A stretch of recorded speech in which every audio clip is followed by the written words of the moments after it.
the pharmaceutical industry, I mean, there is some past history of studies being done, and those studies never seen the light of day. So let's say you do 15 trials on antidepressants, and 7 of those trials are negative, and 3 of them they're in a gray area, they're not positive or negative, and the rest are positive. Guess which ones get published?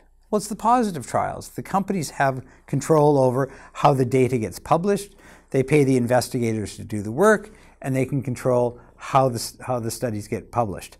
And so what you have is this publication bias where if you're just reading the published literature and you go, wow, these drugs are really effective, without knowing, guess what? They studied it on twice as many trials, and those trials never saw the light of day. Now, this has happened numerous times, and there's an international group called the All Trials Group that are, really create a campaign of outrage against this, trying to get the companies and trying to force the medical journals to say to them, if you are going to publish a clinical trial, you have to register it first. You have to basically, and we do now, thankfully, have these trial registries around the world. The biggest one is here in the US. So if you're a researcher and you want to do a clinical trial, you have to register it basically with the National Institutes of Health. And when the results come out, then you can actually go back and see, well, what did they apply to do? And what were the results? So they're less able to bury results than they used to, but that doesn't say that when the results are published that they aren't expressed in these misleading forms of statistics and used to, you really have to be a sort of expert in understanding drugs, you have to understand the process by which they're studied. And sometimes that process can be biased. And we're all capable of fooling ourselves. I'm not saying that the researchers are bad people.